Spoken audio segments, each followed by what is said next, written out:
Hvordan kan du tale om din weekend? Hej, og velkommen til vores lille dansk podcast. Hej kære lyttere, dejligt at I er med igen. Vi glæder os til at tale sammen igen i dag. Ja, helt sikkert. Det er altid sjovt. Måske præsenterer vi os kort, så nye lyttere lærer os at kende. Gern. Start du, Mikkel. Okay, jeg er 32 år, kan lide en vandretur, foto og god kaffe. Mums, kaffe er også min hemmelige kærlighed. Og hvordan bruger du ellers din fritid, Sofie? Jeg læser gerne fantasy-romaner og spiller klaver, når jeg har tid. Det lyder afslappende. Ja, musik beroliger mig altid efter en lang undervisningsdag. Perfekt, så går vi til dagens emne. Ja, i dag vil vi tale om weekenden. Et super emne, for alle kan tale om det. Præcis, alle har en weekend, lang eller kort. Vi viser jer, hvordan I laver nemme sætninger om det. Og vi deler også egne oplevelser, så det føles levende. Før vi begynder, Sofie, hvordan var din sidste weekend? Min weekend var rolig, men meget skøn. Fortæl lidt mere, tak. Fredag aften bestilte jeg bare pizza efter arbejde og så en serie. Det lyder som den perfekte start på aftenen. Ja, jeg var virkelig træt og trængte ikke til noget stort. Det forstår jeg. Det var næsten det samme hos mig. Hvad lavede du, Mikkel? Efter arbejde gik jeg en kort tur og lavede derefter mad. Hvad lavede du lækkert? En hurtig grøntsagscurry, meget enkel, men sund. Lækkert, det må jeg prøve. Meget gerne. Jeg sender dig opskriften senere. Tak, det vil være super. Så, vi er allerede godt i gang nu. Ja, og I kan mærke, at vi bruger nemme sætninger. I kan gentage meget med det samme. Måske lytter I til afsnittet 2 gange for at øve alt. God idé. Okay, tilbage til programmet. Vi begynder med fredag aften, så lørdag, så søndag. Imens giver vi jer spørgsmål og nyttige ord. Vi vil have, at I tænker aktivt med. Ja, forestil jer, at I taler med venner. Eller I spørger kolleger mandag morgen, hvad de oplevede. Det sker i Danmark tit ved kaffemaskinen. Præcis, small talk om weekenden skaber hygge. Og det er let, fordi emnet er personligt. Okay, jeg tror lytterne er klar. Så lad os starte. Det var vores lille præsentation og opvarmning. I næste del taler vi detaljeret om fredag aften. Bliv hængende, det bliver praktisk og sjovt. Jeg glæder mig allerede. Jeg også. Mikkel, har du et kort tip til vores begyndere, før vi går videre? Ja, lyt aktivt og gentag højt af, hvad vi siger. Det hjælper med at tale og træne udtalen. I kan også pause og lave jeres egne eksempler. Måske siger I højt, hvad I spiste sidste søndag. Ja, eller hvilken film I så fredag. Mikkel, husker du din første snak om weekenden på dansk? Ja, det var på universitetet med en udvekslingsstuderende fra Spanien. Og var det let eller svært? Jeg lavede mange fejl, men vi grinede, og det hjalp mig. Det viser, fejl er normale og ikke noget at frygte. Helt sikkert, det vigtige er at blive ved og have det sjovt. Jeg tror, vores lyttere synes, det er beroligende. Måske skriver I jeres sjoveste fejlhistorie til os. Det vil være fedt. Ja, vi læser sådan nogle historier meget gerne. Okay, nu er der nok intro. Enig, lad os dykke ned i fredag aften. Jeg er klar. Jeg også. Hurtig note. Vi bruger sjældent datid, men perfektum. Ja, perfektum er mere normalt i hverdagen. For eksempel, jeg har spist, jeg er kørt, jeg har sovet. Godt, husk denne struktur, vi gentager den tit. Fyraften og de første planer. Velkommen tilbage til anden del, vores fredag aften. Ja, nu handler det om øjeblikket efter arbejde. Præcis, vi kender alle følelsen, når klokken bliver 5. Så vil man bare sige, jeg har fyraften. Måske hører vores lyttere dette ord for første gang i dag. Fyraften betyder, arbejdet er slut, man kan slappe af. Rigtigt, og alle har egne ritualer, når de kommer hjem. Mikkel, hvornår fik du fyraften sidste fredag? Jeg slukkede computeren 5:30. Og hvad gjorde du som det første? Jeg trak vejret dybt, tog jakken på og forlod kontoret. Lyder godt, et lille øjeblik kun til dig. Ja, bagefter gik jeg til metroen. Var den fuld? Desværre, ja, mange ville hjem på samme tid. Det kender jeg. Letbanen i Aarhus er også fuld om fredagen. Hvornår har du fyraften? Ofte klokken 16:30. Lidt tidligere. Dejligt. Men jeg skal bruge 20 minutter for at komme hjem. Og hvad gør du, når du er fremme? Først tager jeg behageligt tøj på, Ja, joggingbukser er et must. så drikker jeg et glas vand og trækker vejret. Vores kursister kan bruge disse sætninger direkte. Sandt. Lad os give nogle eksempelsætninger. Jeg fik fyraften klokken 17. Efter arbejde kørte jeg hjem. Hjemme tog jeg først et bad. Derefter bestilte jeg pizza. Hvad med et spørgsmål, Sofie? Gerne jeg spørger jer, hvornår kom du hjem i går? Godt spørgsmål. Jeg kom omkring klokken 7. Kære lyttere, I kan stille dette spørgsmål til en partner. Eller skriv svaret i jeres læringsdagbog. Mikkel, planlægger du din fredag aften, eller beslutter du spontant? Oftest planlægger jeg groft, men detaljer opstår spontant.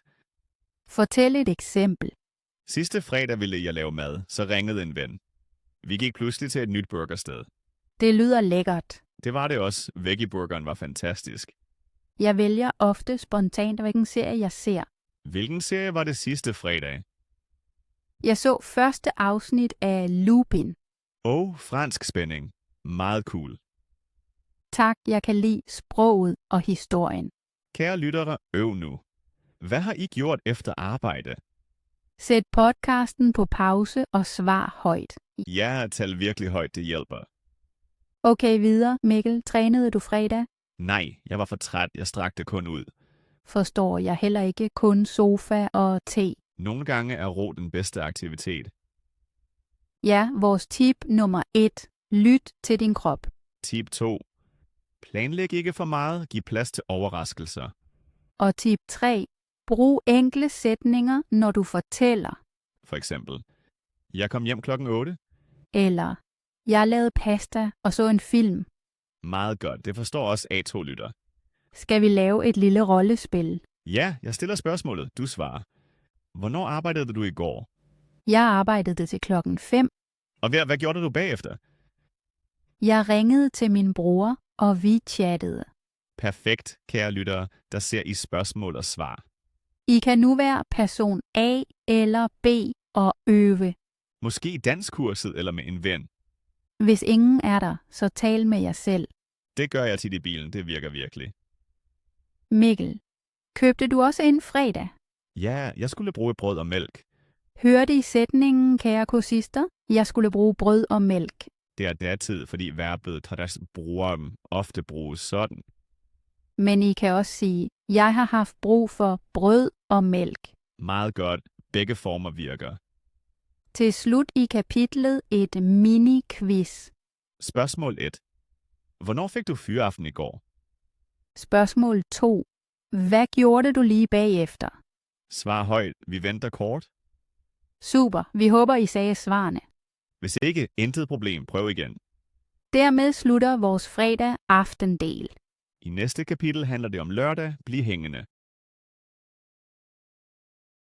Lørdag, aktiviteter og oplevelser. Velkommen tilbage. Nu kommer lørdagen, favoritdagen for mange. Ja, endelig sove længe og mange muligheder for eventyr. Sofie, står du tidligt eller sent op om lørdagen? Jeg står oftest op klokken 8. Det er sent for mig. Jeg sover gerne længere, nogle gange til 9 eller halv 10.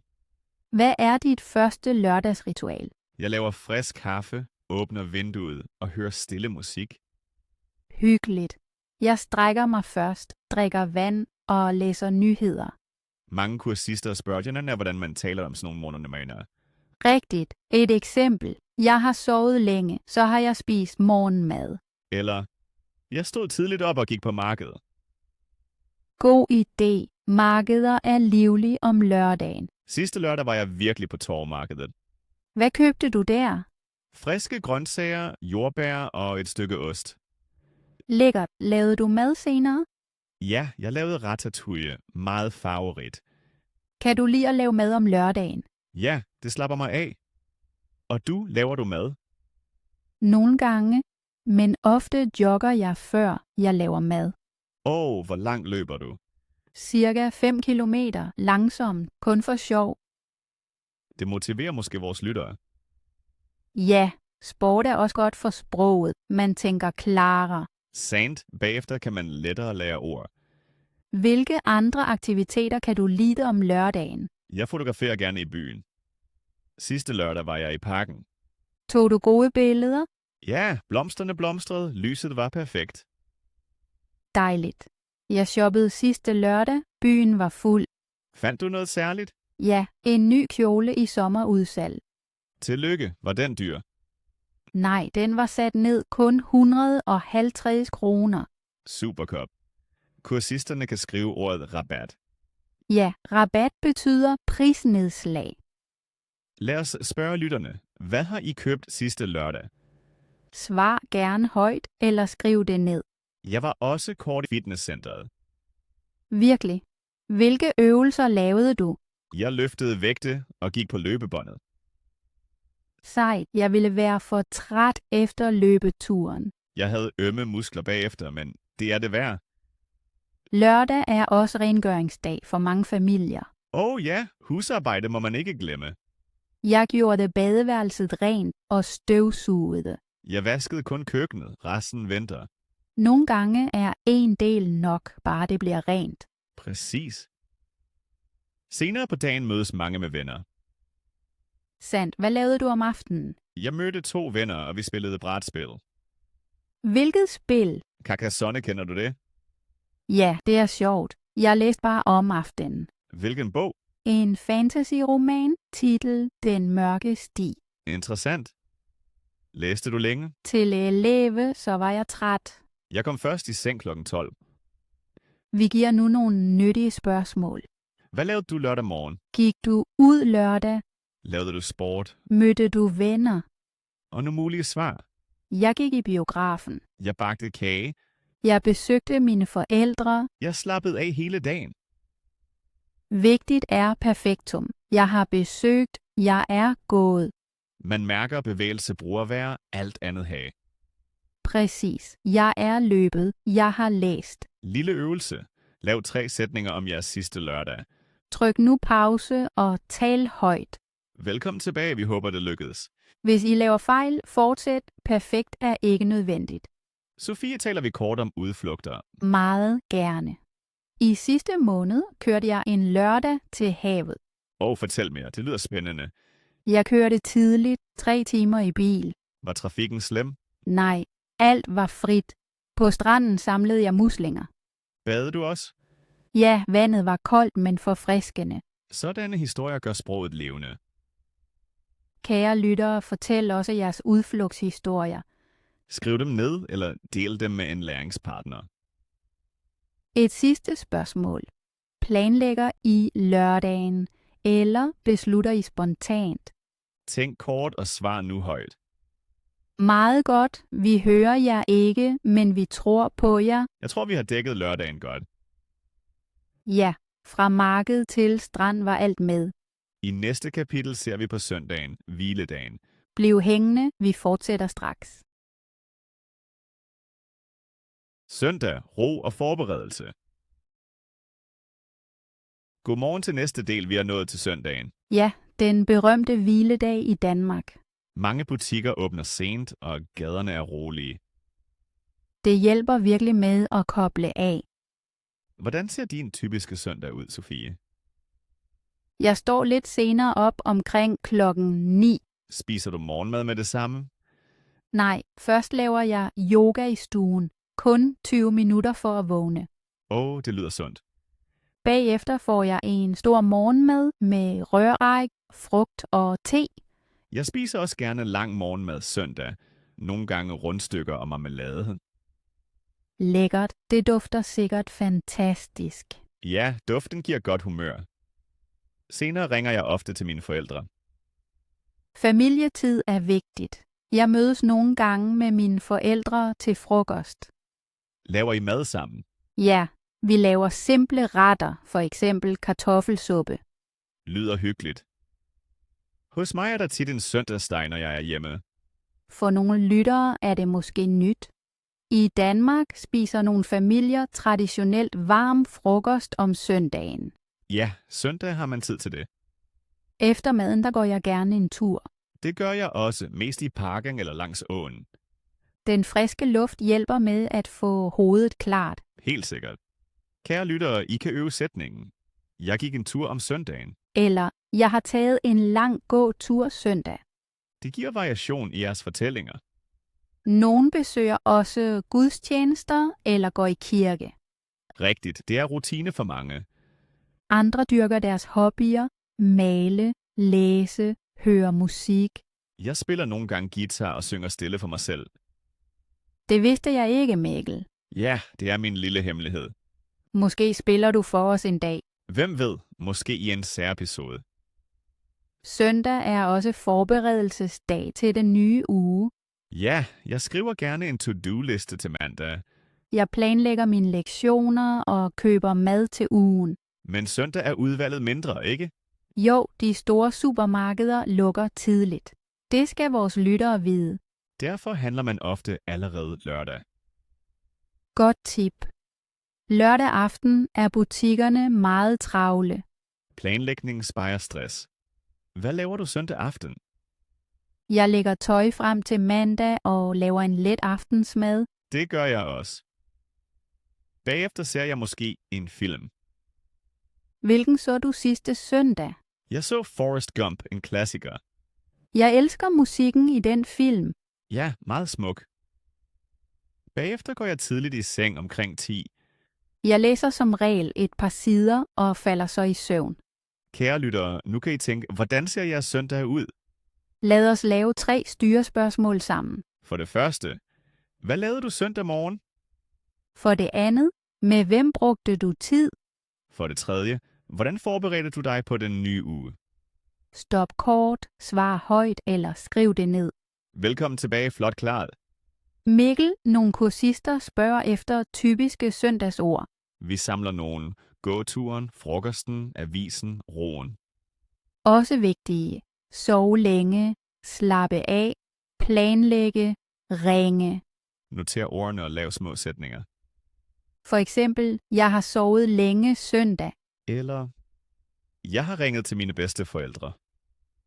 Mikkel, husker du en særlig søndag fra din barndom? Ja, da jeg var 10, kælkede vi om vinteren. Sne og slæde, dejligt. Vi kørte hele dagen ned ad bakken, bagefter fik vi kakao. Det lyder varmt og hyggeligt. Så denne minder giver søndagen en særlig magi. Jeg husker søndage med familiebrætspil. Hvilket spil spillede I? Ofte Ludo, det kender mange. En klassiker, man kan både ærgre sig og grine. Ja, det hører til. Kære lyttere, måske har I også traditioner. Del dem gerne med jeres læringspartner, det motiverer. Et hint om tiderne, vi bruger igen perfektum. For eksempel, jeg har bagt, jeg er løbet, jeg har læst. Bevægelse og ro skifter, det lægger I sikkert mærke til. Mikkel, synes du søndag altid skal være arbejdsfri? Jeg synes ja, en pause gør sjælen godt.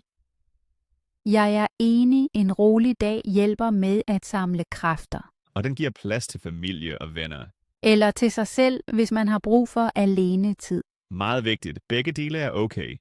Lyt bare til din følelse. Dermed nærmer vi os slutningen af søndagskapitlet. Ja, vi har talt meget om afslapning og planlægning. I næste kapitel viser vi, hvordan I spørger jer om weekenden og reagerer. Bliv endelig hængende. Jeg glæder mig allerede. Jeg også, vi ses om lidt.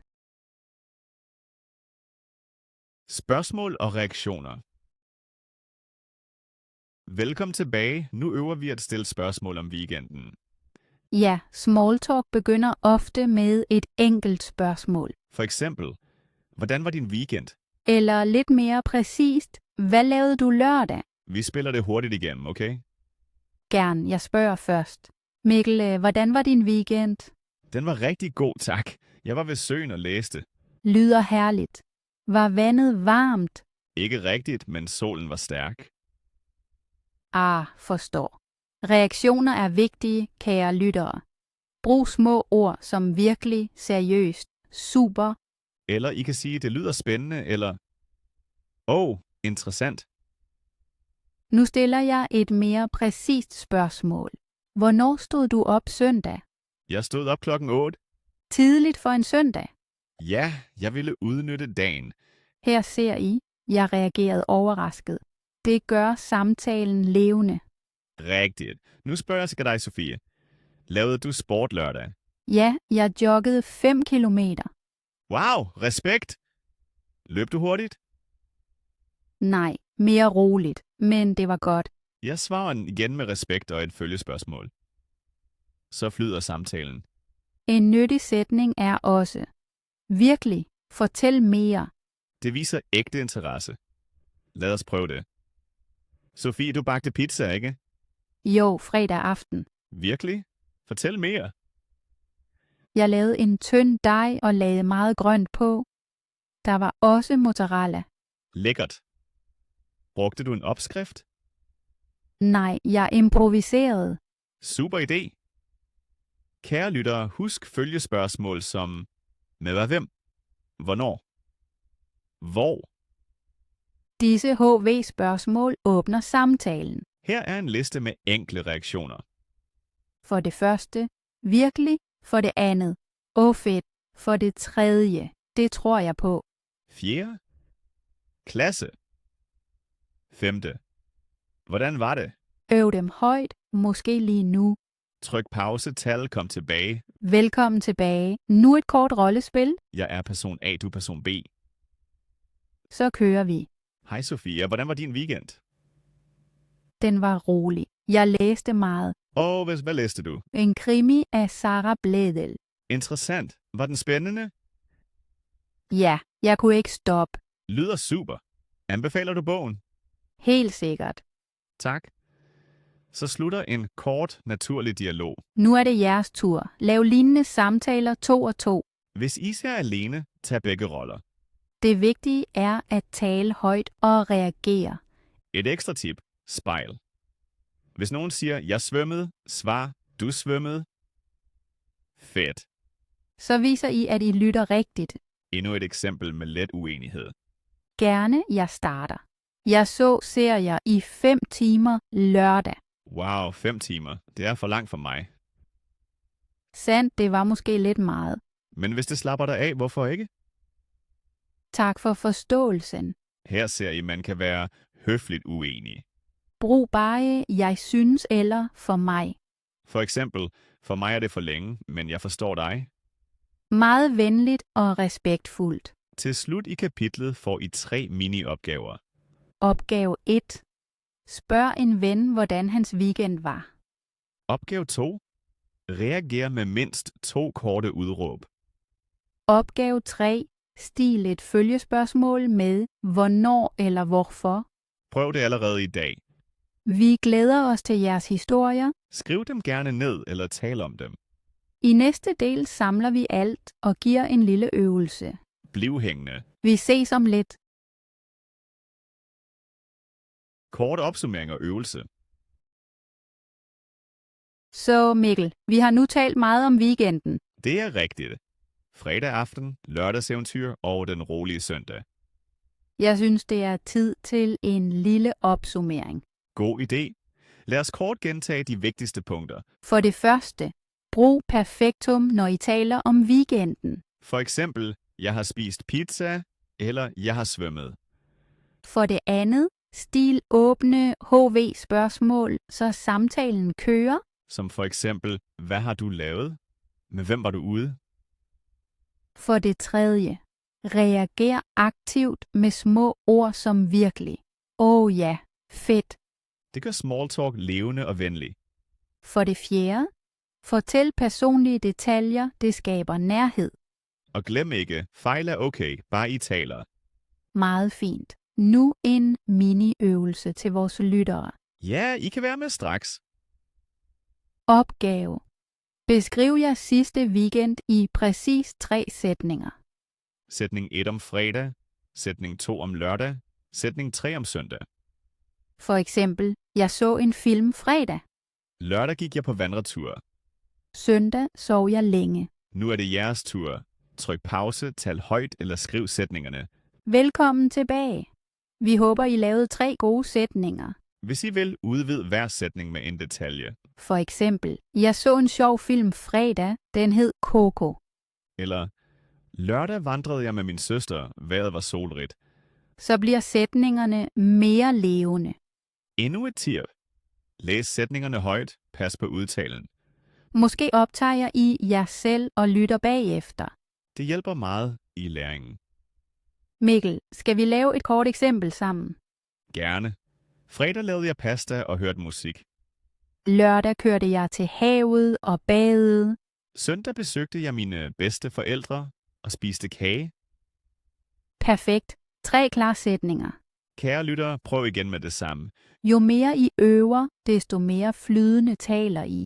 Og del jeres 3 sætninger med en læringspartner. Eller skriv dem på små kort og læs dem senere. Så styrker I ordforråd og grammatik. Vi har nu samlet de vigtigste læringspunkter. I næste kapitel ser vi dig se nu, hvordan I så skriver weekenden ned.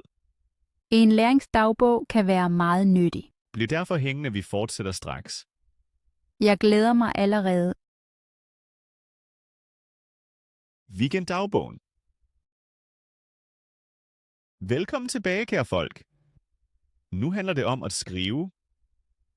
Ja, vi viser jer, hvordan I kan skrive weekenden i en læringsdagbog. En dagbog hjælper med at gentage ord om øve grammatik. Og I ser jeres fremskridt uge for uge. Sofie, hvor tit skriver du dagbog? Jeg skriver hver søndag aften 3-5 sætninger. Det lyder muligt, ikke for langt. Ja, sådan bliver det en lille rutine. Hvad kan man skrive ind? For det første de vigtigste handlinger. Jeg har lavet mad. Jeg er løbet. For det andet følelser. Jeg var glad, træt, overrasket. For det tredje planer. Næste uge vil jeg læse mere. God struktur. Vi laver straks et eksempel. Meget gerne. Jeg starter med min fredag. Fredag. Jeg bestilte pizza efter arbejde. Jeg var træt, men glad. Lørdag, jeg gik på markedet og købte frisk frugt. Vejret var solrigt. Søndag. Jeg sov længe og lavede yoga. Derefter skrev jeg en to-do-liste. 3 dage, 3 sætninger. Hurtigt og klart. Kære lyttere, læg mærke til mønstret, tidsangivelse, perfektum, detalje. For eksempel. Søndag formiddag besøgte jeg mine forældre, fordi de havde fødselsdag. Her ser I også et fordi. Det kan I bruge senere. Men til A2 er en enkelt bisætning eller ingen ofte nok. Rigtigt. Hold det simpelt. Det vigtigste er, at I skriver. Hvilke fejl laver lærerne ofte? Mange glemmer particippet. Jeg har gået i stedet for jeg er gået. Eller de blander tider. I går jeg og handler. Tip. Sæt først datoen. Tjek så verbformen. Og brug en huskeliste. Værverber ved bevægelse, haveverber ved handlinger. Skriver du på papir eller digitalt, Mikkel? Jeg skriver i hånden. Det fastholder ord bedre. Jeg bruger nogle gange mobilen, når jeg er på farten. Begge dele virker. Vigtigt i regelmæssigheden. Sæt en fast tid, for eksempel søndag aften kl. 20. Sæt en alarm, hvis I ofte glemmer det. Nu en lille øvelse til jer. Tag en blyant eller åbne en note-app. Skriv 3 stikord til fredag, 3 til lørdag, 3 til søndag. Stop podcasten kort. Saml ordene. Velkommen tilbage. Af stikordene laver I nu hele sætninger. Eksempel. Stikord biograf. Sætning. Jeg er taget i biografen lørdag. Stikord mormor. Sætning. Jeg har besøgt min mormor og spist kage. Meget godt. Gør det en hver uge, så vokser jeres tekster. Mikkel, skal vi læse vores 3 dage igen som et lille stykke? Gerne. Jeg starter med fredag. Fredag. Jeg lavede pasta efter arbejde og hørte musik. Lørdag. Jeg joggede 5 kilometer og købte en kjole. Søndag. Jeg sov længe og planlagde min næste uge. Det var vores mini-dagbog. Kære lyttere, sammenlign jeres sætninger med disse, men kopier ikke. Skriv ægte, hvad I virkelig har oplevet. Måske bruger I farver til de forskellige dage. Eller små tegninger som minde. Helt kreativt. Det vigtigste er, at I fortsætter. I næste kapitel så taler vi om typiske fejl og hvordan I retter dem. Det bliver spændende, så bliv hængende. Vi ses om lidt. Typiske fejl og smarte løsninger. Dejligt, at I stadig lytter. Nu handler det om typiske fejl, når man fortæller om weekenden. Ja, vi hører disse fejl hver dag i undervisningen. Fejl 1. Verberne at være og at have blandet sammen. Eksempel. Mange siger, jeg har gået. Rigtigt er, jeg er gået. Husk. Bevægelse bruger er, handling bruger har. Let huske regel. Jeg er løbet, jeg har grinet. Fejl 2. Sætningen mangler tidsangivelse. Uden hvornår er sætningen ofte uklar. I stedet for jeg har købt er, lørdag har jeg købt bedre. En lille tidsangivelse gør sætningen meget klarere. Fejl 3. Alt proppes i én sætning. Lange sætninger gør det svært for lyttere. Vores råd. Hellere 2 korte sætninger. For eksempel, jeg er gået i biografen, derefter har jeg spist pizza. Perfekt. Fejl 4. Ingen reaktion i samtalen. Partneren fortæller, og man forbliver tavs. Det virker uinteresseret. Små ord hjælper. Virkelig? Fedt. Aha. Øv det kort med os nu. Jeg siger en sætning, I reagerer højt. I går vandrede jeg i 3 timer. Nu ja, sig wow eller virkelig. Meget godt, vi hørte det, tror jeg. Fejl 5. Forkert ordstilling i perfektum. Nogen siger, jeg har lørdag i byen gået. Rigtigt er, jeg er gået i byen lørdag. Plads 2 skal altid have det bøjede verbum. Altså, lørdag er jeg, ikke lørdag jeg er. Fejl 6. For mange nye ord på én gang. Brug hellere kendte ord. Tal flydende. Indfør nyt ordforråd langsomt. Fejl 7. Frygt for fejl. Det er næsten den største fejl. Tur tale løs. Rettelse kommer senere. Præcis. Nu et lille korrekturspil.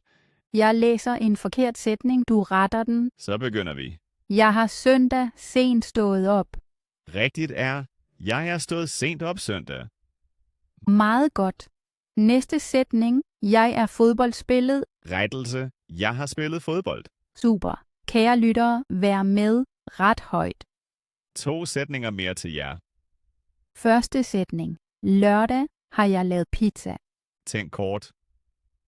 Ret den. Løsning. Lørdag har jeg lavet eller bagt pizza. Anden sætning. Jeg har fredag-filmen set super. Rigtigt er, jeg har set en super film fredag. Meget godt. Lad os samle nogle tips til at tjekke fejl. Tip 1. Læs sætningen højt. Hør om den lyder flydende. Tip 2. Marker verbet og participiet passer hjælpeverbet. Tip 3. Har I nævnt en tidsangivelse? Tip 4. Spørg jer selv, behøver sætningen måske 2 sætninger? Tip 5. Tilføj en reaktion, når I er i dialog. Det lyder måske meget, men øvelse gør det let. Sæt et realistisk mål. En fejl mindre om ugen. Jeg synes, det er motiverende. Jeg også. Mikkel, har du som underviser hørt sjove fejl? Jeg underviser godt nok ikke, men jeg husker en ven. Fortæl. Han sagde engang, jeg er i går drukket øl. Vi grinede, men han huskede straks det rigtige verbum. Humor hjælper med at huske fejl, uden at skamme sig. Kære lyttere, grin af jeres fejl, det gør læring let. Til slut i kapitlet en mini-udfordring. Skriv 3 forkerte sætninger om jeres weekend. Ret dem så. Så lærer I at opdage og rette fejl. Tryk pause. Gør det nu. Velkommen tilbage. Vi håber, I havde det sjovt. I næste kapitel ser vi, hvordan I taler med venner på dansk om fremtidige planer. Bliv hængende. Vi ses om lidt. Kig fremad. Lægge planer. Velkommen til næstsidste del. Nu taler vi om den kommende weekend.